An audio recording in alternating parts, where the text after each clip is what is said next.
Olá, amigos, queridos e queridas do nosso Caminhando Juntos. Estamos uma vez mais reunidos aqui para tratar de um interessante tema da doutrina dos espíritos. Dessa vez, o livro dos médiuns, Natureza das Comunicações, no capítulo 10, na segunda parte do livro dos médiuns, comunicações grosseiras, frívolas, sérias ou instrutivas. E nós vamos conversar, eu e Sérgio Rodrigues, nosso companheiro de jornada nessa noite, para quem eu passo a palavra para os cumprimentos aos senhores e senhoras. Bem-vindos todos conosco aqui. Diga lá, Sérgio, tudo bem? Tudo em paz? Tudo bem, Lino, tudo indo. Espero que com todos também, amigos do Redenção, que estão conosco, nos fazendo companhia nessa noite, que possamos produzir um estudo que seja interessante, proveitoso para todos nós, encarnados e desencarnados, que aqui viemos em busca desse esclarecimento. Que assim seja. Que Jesus nos ampare nessa jornada. Vamos iniciar lá com a proposição de Allan Kardec, nesse capítulo 10, Natureza das Comunicações. E começa ele, na questão 133, perguntando, ou melhor, esclarecendo.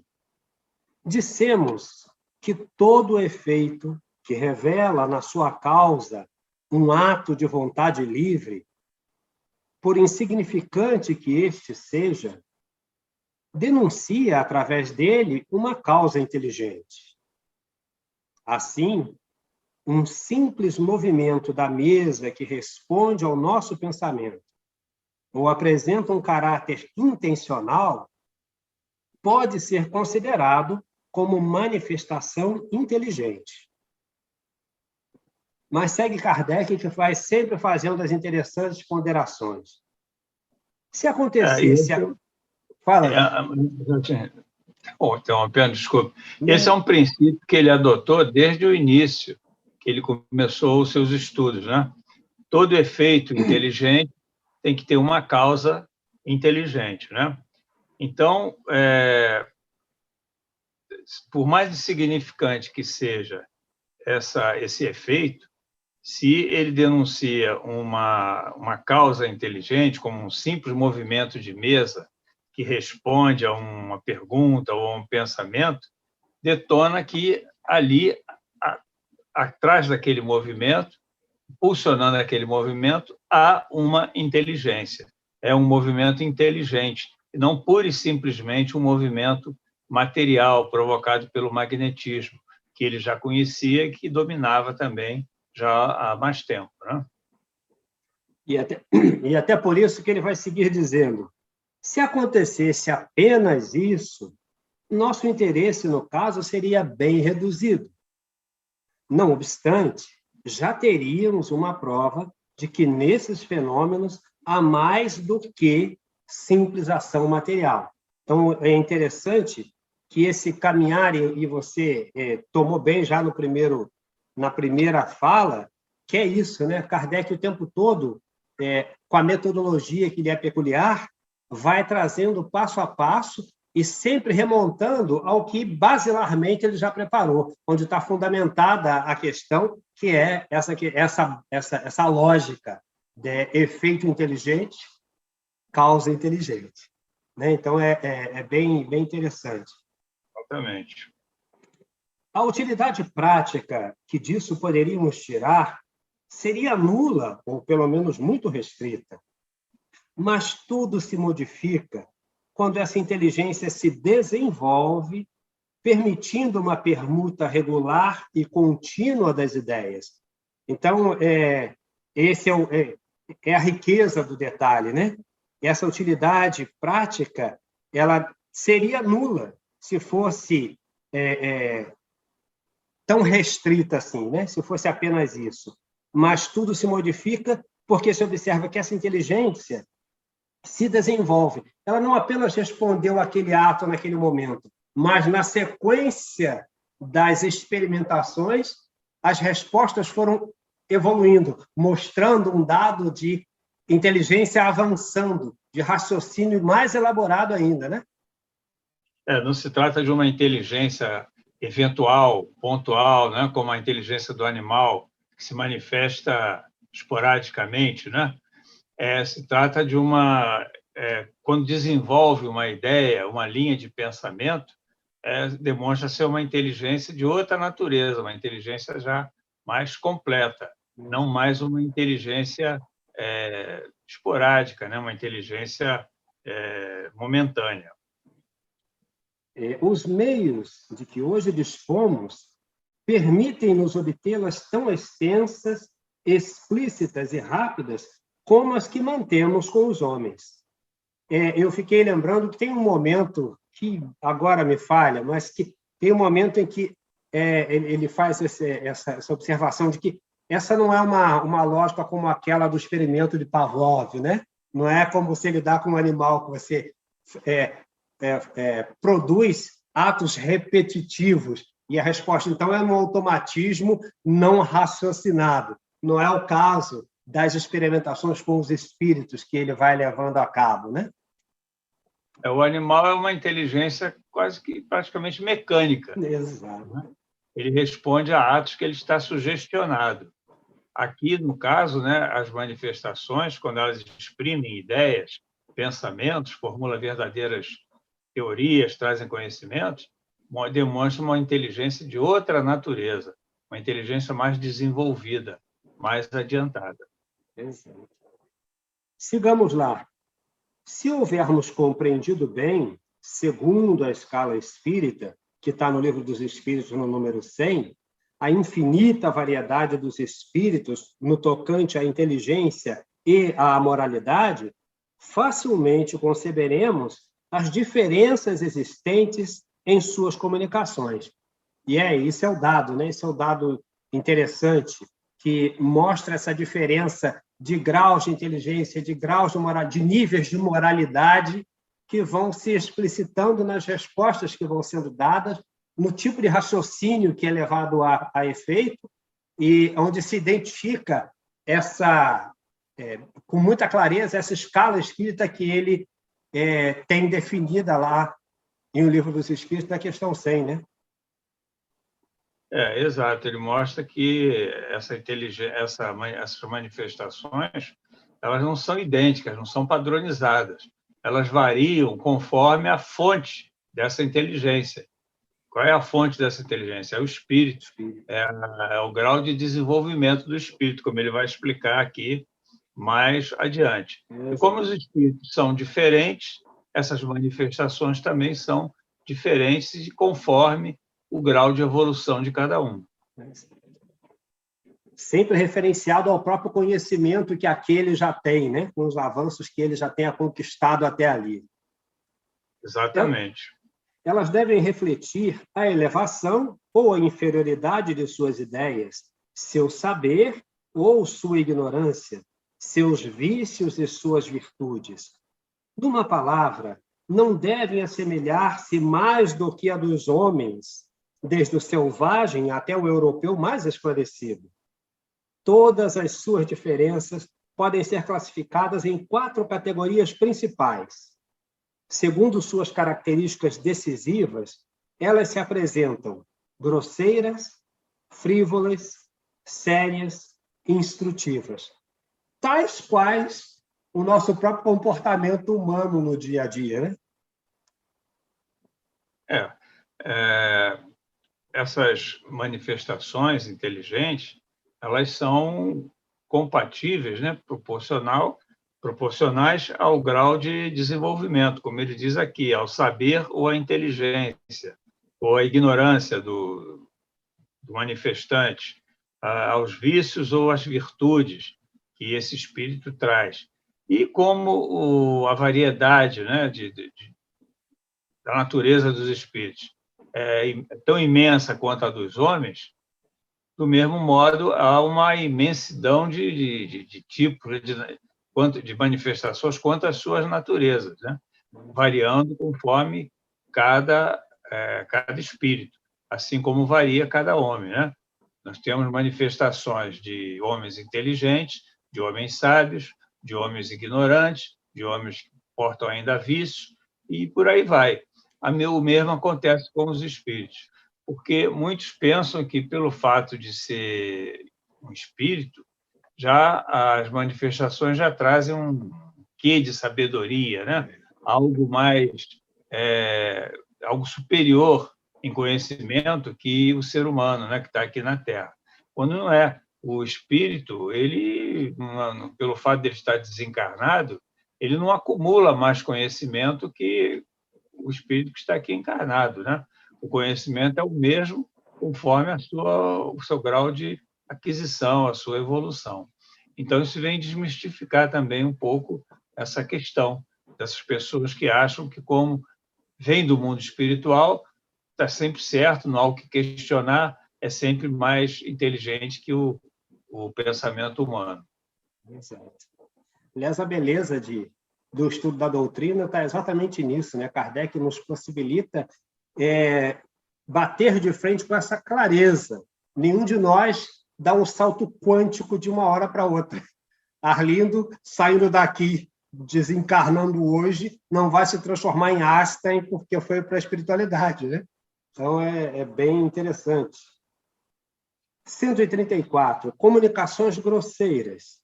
São as que contêm expressões que ferem o decoro.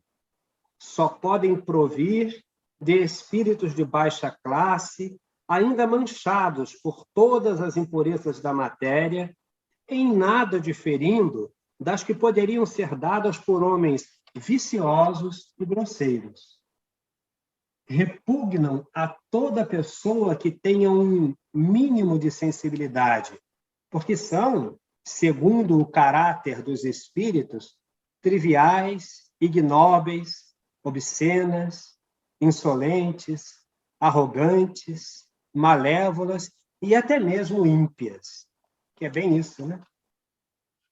Aqui ele começa a apresentar uma classificação dessas comunicações, levando em consideração a natureza, né? A qualidade das comunicações, né?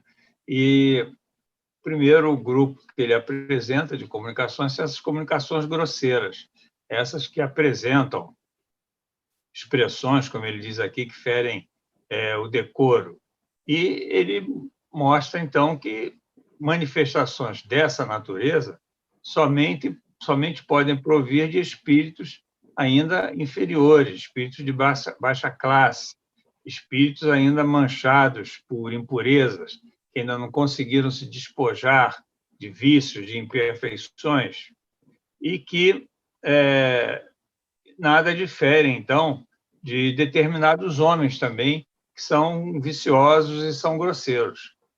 É a mesma situação. E essas comunicações, quando são percebidas por pessoas que tenham sensibilidade, já têm algum grau de desenvolvimento moral, intelectual um pouco mais adiantado, elas ferem essas pessoas, né? Repugnam, como ele diz aqui, né?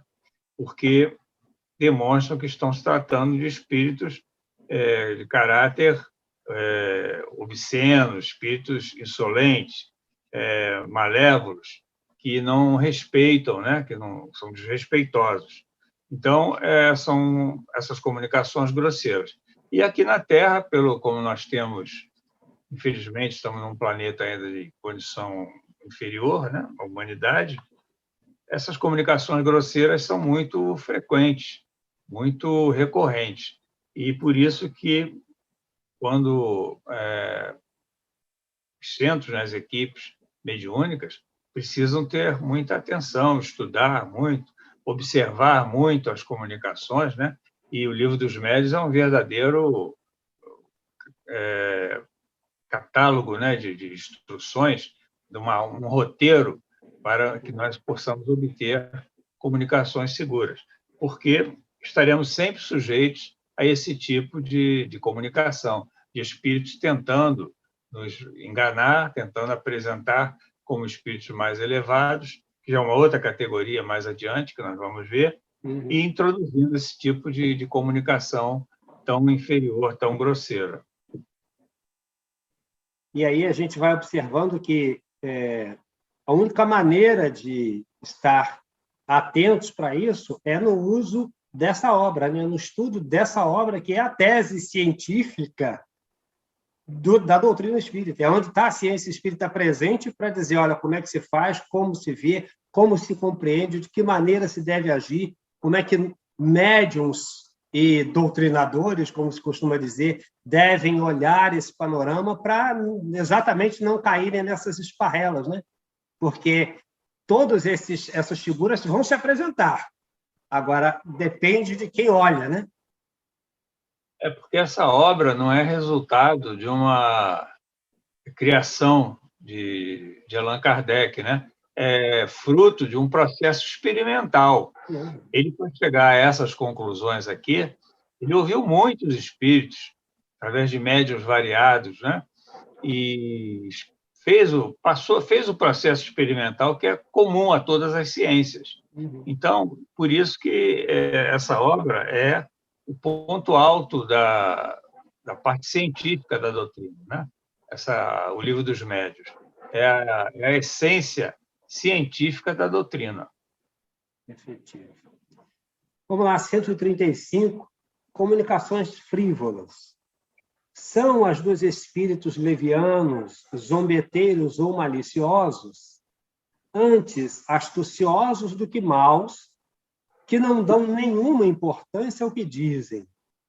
Como nada têm de malsães, agradam a certas pessoas que se divertem com elas e encontram satisfação nas conversas fúteis em que muito se fala e nada se diz.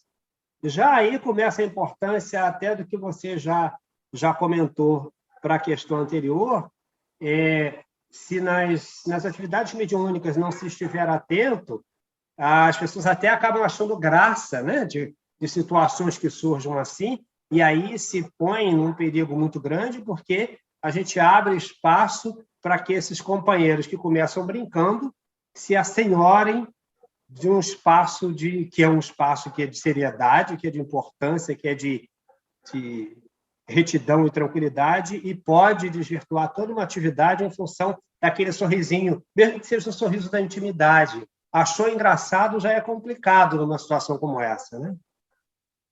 Esses são também preciso cuidado com esse tipo de comunicação, porque, como Kardec explica aqui, esses espíritos eles não são essencialmente maus, eles não querem a prática do mal, mas são brincalhões, são zombeteiros.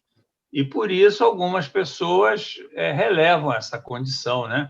Acham engraçado, como você falou, e isso faz com que o objetivo da reunião, a proposta da reunião, seja desvirtuada, se perca, né? Se leve em consideração essas brincadeiras e se perca o objetivo final da reunião. Então, embora eles não sejam maus, não sejam dedicados a perseverantes na prática do mal, eles têm também uma influência negativa e precisam ser identificados e evitados. Esses espíritos saem, às vezes, com tiradas espirituosas e mordazes, misturando muitas vezes brincadeiras banais com duras verdades que ferem quase sempre com justeza.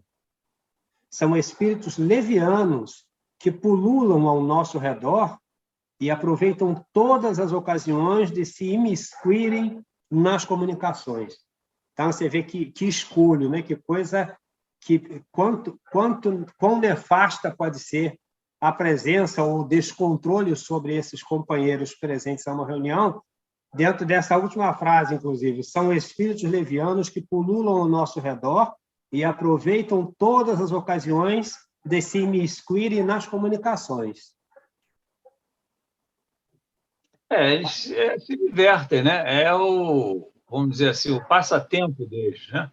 Eles estão ociosos no mundo espiritual, não têm nenhuma tarefa séria a cumprir, não são levados a sério pelos benfeitores, não recebem missões, não têm objetivos.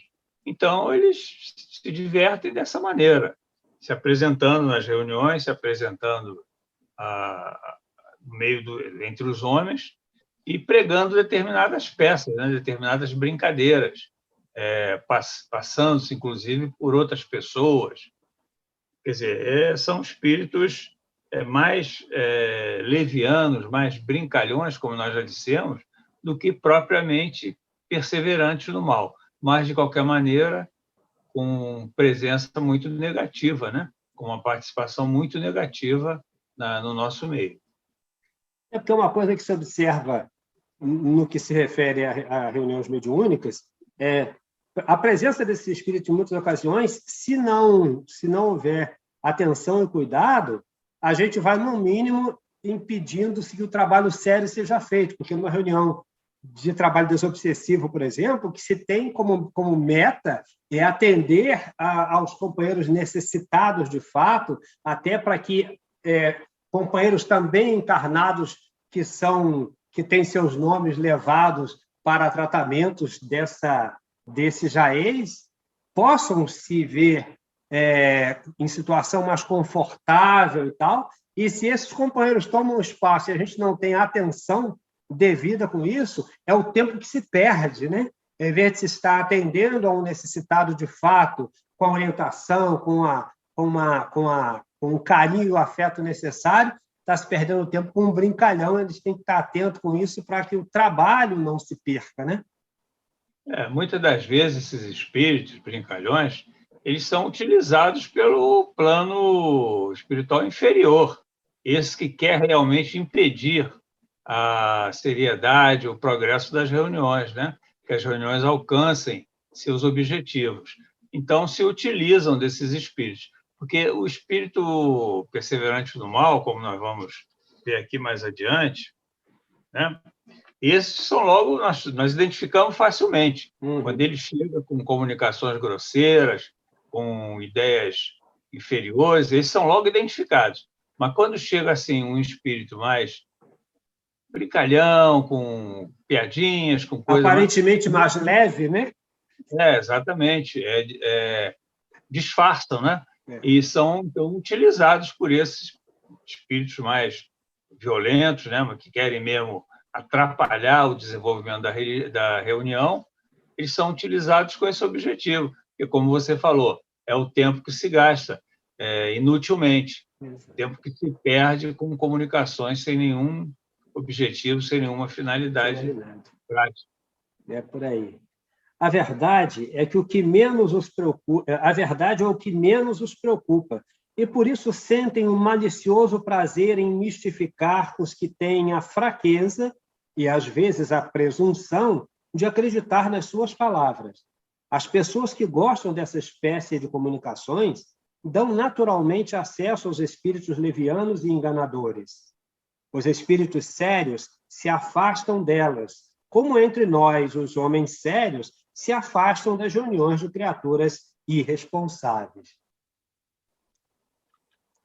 Você está numa reunião, por exemplo, uma reunião dedicada a estudo de uma determinada matéria, uma reunião acadêmica, por exemplo, um grupo de professores, de pesquisadores, aí chega alguém lá com brincadeiras, com piadas, querendo desvirtuar a concentração na reunião. O que acontece?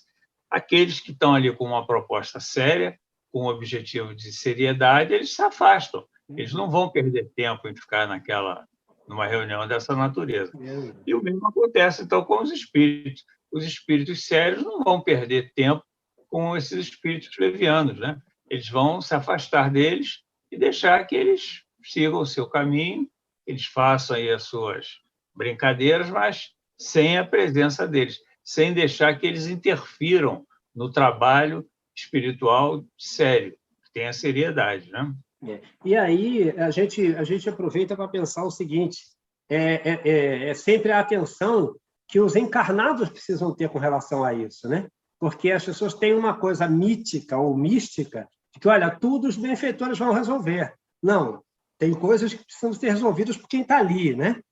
Quem coordena a reunião, quem dirige aquele trabalho, quem está nessa atividade, precisa estar atento. Por quê? Porque não será o benfeitor que tem que impedir aquela chegada ali, porque às vezes essa chegada é até necessária, para medir a nossa responsabilidade, a nossa habilidade para lidar com essas situações. Então, assim, é que o encarnado não pode perder de vista que o trabalho de atenção e de cuidado tem que ser nosso o tempo todo, porque os benfeitores cuidam de tudo que é preciso cuidar, mas não podem tomar a frente das decisões que nós temos que ter nesse sentido, em termos de postura diante de uma situação como essa, né? E muitas das vezes eles deixam também que esses espíritos se apresentem, se manifestem, para que eles possam também ser instruídos, eles possam também receber, né, uma orientação, receber uma palavra, e aí, quem sabe, se modificar o seu comportamento. Vamos lá, 136, comunicações sérias. São as que tratam de assuntos graves e de maneira ponderada. Toda comunicação que exclui a frivolidade e a grosseria, tendo uma finalidade útil, mesmo que de interesse particular, é naturalmente séria, mas nem por isso está sempre isenta de erros. Os espíritos sérios não são todos igualmente esclarecidos. Há muitas coisas que eles ignoram e sobre as quais se podem enganar de boa fé. É por isso que os espíritos verdadeiramente superiores nos recomendam sem cessar que submetamos todas as comunicações ao controle da razão e da lógica mais severa. E aí, antes de passar para você, Sérgio, inclusive nesse momento dessa questão apresentada por Kardec, dessa característica tão importante das comunicações sérias, é lembrar aos companheiros que é preciso ir lá ao Livro dos Espíritos, revejam lá a escala espírita, que é ela que dá esse norte com muita clareza para essa identificação, para se saber quem é quem, para se saber quem é o espírito. Como ele diz aqui, embora sério, ele não sabe tudo. Então, a gente tem que estar atento. É nossa responsabilidade quando se trata dessas questões com os espíritos, é nossa absoluta responsabilidade estarmos atentos e habilitados. E é isso que essa obra nos permite, porque nos habilita melhor a lidar com todas essas questões e com todas essas variedades de espíritos com a maior segurança possível, né? Diga aí, Sérgio. É aquele caso também das duas asas da evolução, né? A moralidade e a intelectualidade. Esses espíritos sérios, moralmente, eles já progrediram, né? Eles já não são mais grosseiros nem brincalhões como as categorias anteriores que nós vimos. Mas no campo do intelecto, do conhecimento, eles ainda estão a caminho. Então, eles não conhecem tudo. Eles estão sujeitos a equívocos, a desconhecer determinadas questões, mas não o fazem por maldade, por querer enganar. Não são espíritos pseudo-sábios. Por isso é que se recomenda que submetamos, mesmo nesse caso desses espíritos sérios, os seus ensinamentos ao crivo da razão, né? Ao controle universal, para que a gente possa ter, então, uma segurança maior em receber as suas instruções, as suas recomendações, os seus ensinamentos. Porque muitas coisas eles ainda ignoram. Eles têm uma ideia, eles procuram desenvolver essas ideias, procuram transmitir, mas estão ainda passíveis de equívocos, passíveis de erro. Não mais por serem brincalhões, mas com uma proposta, né, com bem intencionados, vamos dizer assim, né? Seguindo, pois, necessário distinguir as comunicações verdadeiramente sérias das comunicações falsamente sérias, o que nem sempre é fácil, porque é graças à própria gravidade da linguagem que certos espíritos, presunçosos ou pseudo-sábios, tentam impor as ideias mais falsas e os sistemas mais absurdos. E, para se fazerem mais aceitos e se darem maior importância, eles não têm escrúpulo de se adornar com os nomes mais respeitáveis e mesmo os mais venerados. Este é um dos maiores escolhos da ciência prática. Voltaremos a tratar do assunto mais tarde, dando-lhe todo o desenvolvimento exigido pela sua importância, ao mesmo tempo que daremos a conhecer os meios de se prevenir o perigo das falsas comunicações. Aqui é muita coisa para se pensar, né? São aqueles espíritos pseudo-sábios, né? Esses que dão comunicações falsamente sérias. Eles passam, inclusive, eles tentam passar um conhecimento, não, a imagem de conhecimento intelectual que eles ainda não alcançaram. Fazem parte também daquela escala espírita que está na questão 100 de O Livro dos Espíritos. Então, é preciso saber, eles são mais presunçosos, né? Eles têm a presunção de ser orgulhosos, talvez, né? De passarem por espíritos sábios quando ainda não atingiram essa condição. Então, aí é bom a gente, de qualquer maneira, lembrar os companheiros, os amigos e amigas de casa, que não é a linguagem empolada que faz o espírito ser maravilhoso, né? Isso aí não faz muito sentido. Aqui na Terra, que a gente gosta muito disso, de firulas, de verborragias, muitas das vezes vazias, para parecer que é doutor. Aliás, o espírito sábio mesmo, esse usa uma linguagem bem simples, bem acessível. Bem acessível, compreensível para qualquer um. Exato, que ele está querendo transmitir o ensinamento. O espírito que começa a falar complicado, começa a falar enrolado, começa com palavras pomposas, como faziam os fariseus da época de Jesus, esses são espíritos falsamente sábios, né? E, principalmente, uma coisa que ele destaca aqui também, eles têm o hábito de usar nomes respeitáveis. Né? Eles se apresentam como grandes cientistas, grandes historiadores, quando, na realidade, não tem nada a ver com aquelas personalidades. Você junta palavras pomposas e um nome e uma figura de renome, pronto, resolveu a questão, já faz um monte de adepto, né? Porque a gente gosta muito, esse é muito nosso ainda, né? Gostar muito dos grandes nomes.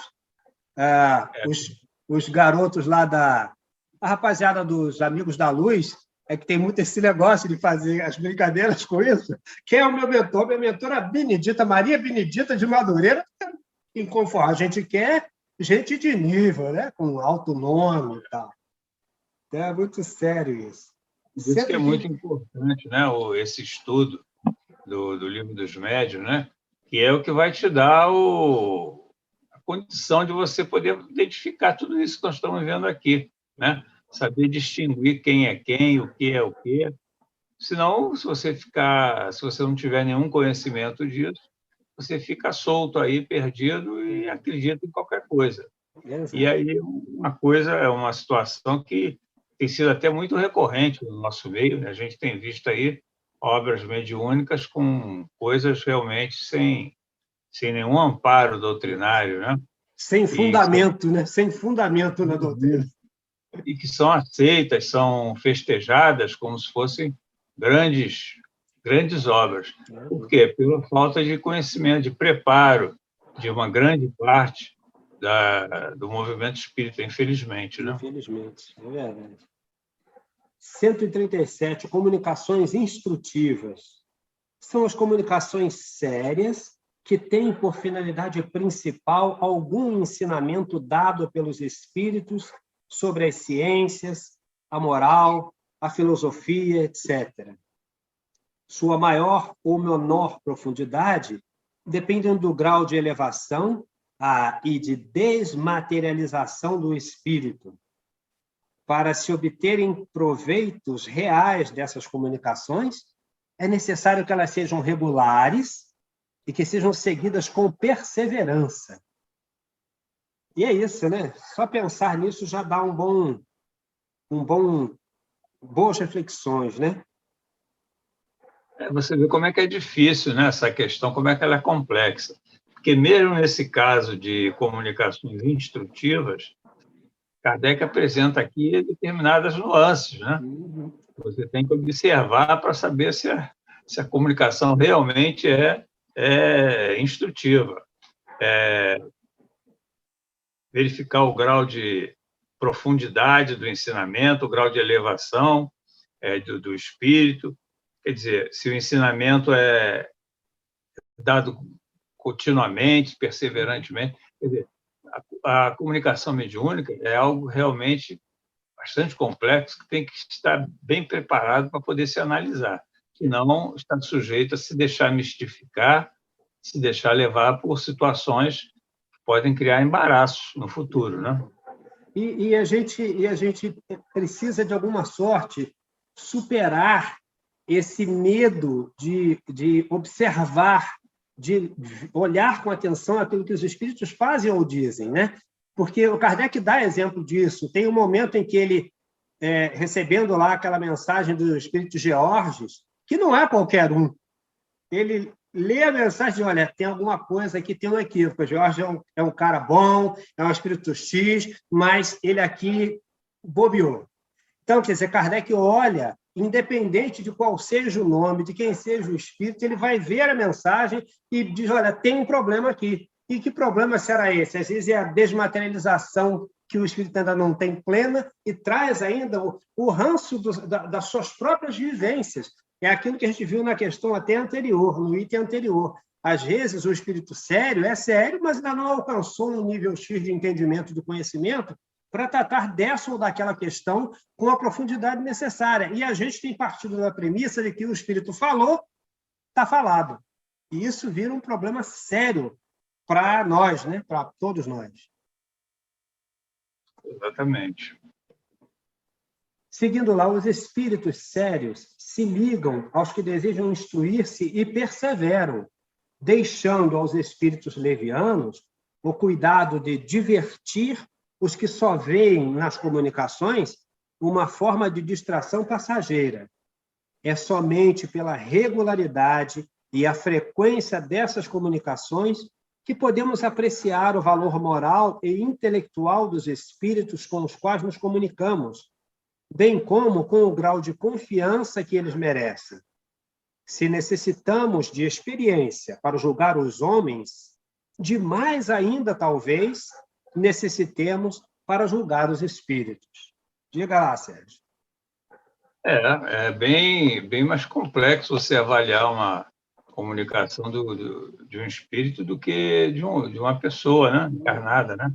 Que a pessoa estando ali na nossa frente, mal ou bem, até pela expressão, ela deixa manifesta, né? A sua intenção, a sua personalidade, o seu pensamento. Já o espírito, você não tem essa possibilidade, né?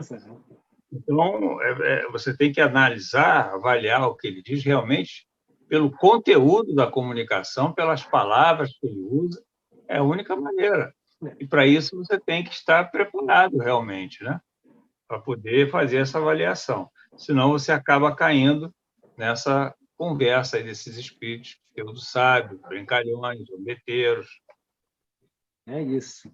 Dando a essas comunicações a qualificação de instrutivas, nós as supomos verdadeiras, porque uma coisa que não fosse verdadeira não poderia ser instrutiva, mesmo que transmitida na mais empolgante linguagem. Não poderíamos, pois, incluir nesta categoria certos ensinos que, de sério, só têm a forma, frequentemente empolada e enfática, através da qual espíritos mais presunçosos do que sábios procuram enganar. Esses espíritos, porém, não conseguindo suprir o próprio vazio, não poderiam sustentar o seu papel por muito tempo. Logo mostrariam o seu lado fraco, por pouco que as suas comunicações tenham continuidade ou que se saiba empurrá-los até os seus últimos redutos. Então, eu gosto disso aqui, porque, especialmente nesse trechozinho final, esses espíritos, porém, não conseguindo suprir o próprio vazio. Então, se nós estivermos aptos a olhar para ver, e para estar apto a olhar para ver, é preciso conhecer essa obra, é preciso ter como base de fundamentação essa obra, porque sem essa obra não é possível olhar e ver. Esses espíritos eles procuram substituir a consistência que não tem das suas comunicações pela aparência, né? pelas palavras bonitas, pomposas, pelo discurso e que chame a atenção.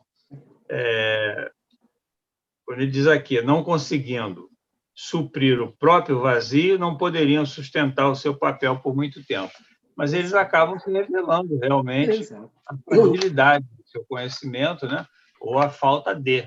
Então, é preciso estarmos realmente preparados, termos um conhecimento, né, dessa obra para a gente poder saber como lidar com esses espíritos, né? Entender todas essas nuances que nós temos visto aqui. Ou seja, está nas nossas mãos, responsabilidade é total. Essa doutrina tem um negócio gravíssimo, né? Ela dá toda a responsabilidade para o cidadão. Então, não dá para jogar isso na costa de ninguém, o problema é seu. O problema é sempre seu. Muita gente pode. Muita gente pode da doutrina, porque estão querendo ser carregado no colo. Exato. Aí, quando vê que a doutrina não carrega ninguém no colo, né? Que ela esclarece o máximo possível, né? É a maior fonte de esclarecimento da nossa realidade que eu conheço, tanto do ponto de vista filosófico como do ponto de vista moral, mas não nos tira a responsabilidade. Toma que o filho é teu. Devolve no colo. Liberdade plena, né? Liberdade plena. Ela não cerceia nada, não proíbe nada, não tem um index proibitório, né? Como tem nas religiões. Tudo é permitido. Agora, mostra que tudo tem as suas consequências e que nós teremos que colher essas consequências. Isso aí. Questão 138. Os meios de comunicação são muito variados. Agindo sobre os nossos órgãos e sobre todos os nossos sentidos, os espíritos podem manifestar-se através da visão, nas aparições, do tato, pelas impressões tangíveis, ocultas ou visíveis, da audição, pelos ruídos, do olfato, pelos odores sem causa conhecida. Este último modo de manifestação, ou seja, dos odores, embora muito real, é indiscutivelmente o mais inseguro, em virtude das numerosas causas que podem induzir em erro. Por isso, não nos demoraremos neste caso. O que devemos examinar com cuidado são os diversos meios de obter comunicações, o que vale dizer uma permuta de ideias regular e contínua. Esses meios são as pancadas, a palavra e a escrita. Desenvolveremos o seu estudo nos capítulos especiais. Fala você, Sérgio. Kardec sempre descomplicando, né? São as modalidades de mediunidade que a gente pode considerar mais segura, né? As pancadas através das batidas convencionais, a palavra pela psicofonia e a escrita pela psicografia, né? Agora, as outras formas de manifestação da mediunidade, como manifestação dos espíritos, né? Como tato, aparições, visão, principalmente, costuma ser muito enganosa, né? As pessoas têm, às vezes, têm sensação de estar vendo espíritos, por exemplo, plano espiritual, quando são, às vezes, problemas até do aparelho visual. Então, demonstra que, com simplicidade, mostrando, e não precisamos complicar as coisas, né? E são realmente, hoje, os modos, as modalidades de mediunidade mais usuais. As pancadas até nem tanto, né? As batidas, isso também já ficou um pouco superado.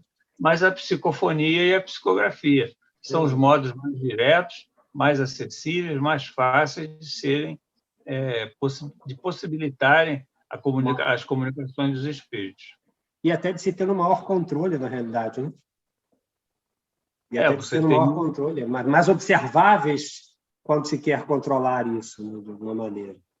Exatamente. E, Sérgio, chegamos ao fim. Então, eu passo a você para as despedidas aí. Foi muito rápido. Hoje foi muito rápido. Esse capítulo é importante, mas ele vem bem condensado aqui nesse texto de Kardec, né? praticamente abrange todas essas circunstâncias de natureza das comunicações. Então, só nos resta agradecer a companhia dos amigos que ficaram conosco até agora, participando desse estudo, agradecendo a você, Arlindo, pela oportunidade da participação, e até uma próxima oportunidade, se Deus quiser. Um beijo no coração de todos e continuem se cuidando. É isso aí. Sérgio, muito obrigado a você, eu que agradeço imensamente. A sua participação é sempre muito rica para a gente trocar essas ideias aqui. Os temas são favoráveis também para nós, né? Gostoso demais, esse é um tema delicioso. E, como dizer, esse capítulo, inclusive, ele acompanha bem a lógica kardeciana, né? É sucinto e muito abrangente ao mesmo tempo, pegando tudo que é preciso de uma hora só, de maneira muito clara, né? Muito simples, muito direta, sem deixar margem a nenhuma dúvida, né? Então, é isso. Natureza das comunicações, amigos e amigas de casa, lancem mão lá nos seus alfarrábios e vão lá ao Livro dos Espíritos, escala espírita importante para a compreensão dessa variedade de espíritos e de comunicações que são dadas. Enfim, muito obrigado, Sérgio, muito bom ter estado aqui com você. Obrigado, amigos e amigas de casa. Um beijo nos corações, muita paz, muita luz, muita saúde, muita atenção, porque a saúde depende da gente cuidar, né? Da gente se cuidar. E cuidar do outro, cuidar de quem está em casa, de quem está próximo, né? Vamos fazer a nossa parte, que a ciência tem procurado fazer a dela. A despeito de todos os tropeços que vão botando no caminho da ciência, ela vai insistindo e vencendo essas barreiras, e nós vamos ajudando a ciência a superar isso aí. Muita paz. Obrigado, amigos. Muito boa noite. Até logo, Sérgio.